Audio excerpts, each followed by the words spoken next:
দল নিবন্ধন আবেদনের পর থেকেই দেশব্যাপী এনসিপির জুলাই পদযাত্রা। মাঝে মাঝে দলীয় প্রতীক হিসাবে শাপলা মার্কায় স্লোগান দিতে দেখা গেছে তাদের। যদিও নির্বাচন কমিশন জানিয়ে দেয় সবকিছু বিবেচনায় শাপলাকে প্রতীক হিসাবে অন্তর্ভুক্ত করার পরিকল্পনা নেই তাদের।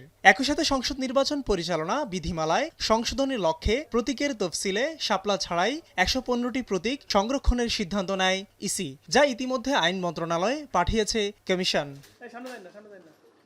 দলীয় প্রতীক নিয়ে ইসির তৎপরতা নিয়ে অভিযোগ জানিয়ে আসছে এনসিপি। জাতীয় প্রতীকে ধানের শীষসহ 4টি আলাদা উপাদান থাকলেও একমাত্র শাপলা বিবেচনায় এটিকে বাদ দেওয়াই অসন্তোষ নবগঠিত দলটির। এমন বাস্তবতা রোববার নির্বাচন ভবনে দলের কেন্দ্রীয় নেতৃবৃন্দ, প্রধান নির্বাচন কমিশনারের সাথে 2 ঘণ্টারও বেশি বৈঠকে আলোচনা হয় দলটির নিবন্ধনের অগ্রগতি, প্রতীক ইস্যুসহ বেশ কিছু বিষয়ে। বৈঠক শেষে দলের মুখ্য সমন্বয়ক জানায়, আইনগতভাবে শাপলা প্রতীক পেতে কোনো বাধা নেই। এ সময় রাজনৈতিকভাবে লড়াইয়ের হুঁশিয়ারি দেন তিনি।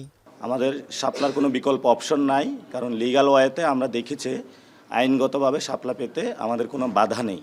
যদি বাধা দেওয়া হয় সেটা আমরা রাজনৈতিকভাবে লড়াই করব। একই সাথে ইসি সংস্কার জরুরি জানিয়ে এনসিপির এই নেতা বলেন, নির্বাচনের আগেই তা করতে হবে। ঐক্যমত কমিশনের যে নতুন যে সিস্টেমগুলো আছে সেটা অনুযায়ী এই ইসিতে যারা সাংবিধানিক প্রতিষ্ঠান অনুযায়ী নিজের ভালো কাজের পরিচয় দিয়েছেন তাদেরকে রাখা যেতে পারে, কোনো ব্যক্তি আকারে নয়। কিন্তু ইসি পুনর্গঠন করবে অনেকে তাদের ব্যক্তি জায়গা থেকে একটা দলীয় মুখপাত্র হিসাবে কাজ করছেন। আওয়ামী লীগের কার্যক্রম স্থগিতের পরও কমিশনে নৌকা প্রতীক বহালের সমালোচনা করে দলটি। শাপলাকে জাতীয় প্রতীক বলে যে অপব্যাখ্যা ছড়ানো হচ্ছে সেটির বিরোধিতা করেন তারা। নির্বাচন কমিশনের নিজের সিদ্ধান্ত অনুযায়ী বাংলাদেশ আওয়ামী লীগের নিবন্ধন কার্যক্রম স্থগিত রয়েছে, কিন্তু তাদের স্থগিত থাকা অবস্থায়ও তাদের যে প্রতীক ছিল নৌকা, সে নৌকাকে কিন্তু এখনও তালিকা থেকে বাদ দেওয়া হয়নি। তো আমরা এই বিষয়টি কমিশনের নজরে এনেছি যে আইনগতভাবে আপনারা নৌকাকে এই যে তালিকা, এই তালিকার ভিতরে রাখতে পারেন না যতক্ষণ না এটি সরকার তাদের এই আওয়ামী লীগের উপরে যে সাময়িক নিষেধাজ্ঞা আছে সেটি তুলে নেয়, অথবা আদালতের মাধ্যমে অন্য কোনো নির্দেশনা আছে।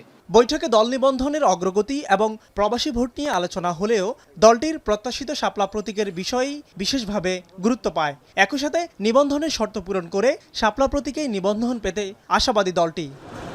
মিয়া আমিরুল, এখন, ঢাকা। একনল সোপ, দেশের নম্বর 1 হালাল অ্যান্টিব্যাকটেরিয়াল সোপ, ন্যাচারাল ব্যাকটেরিয়ালাইসিসের সুরক্ষায় ফ্রেশ ও অ্যাক্টিভ সবসময়।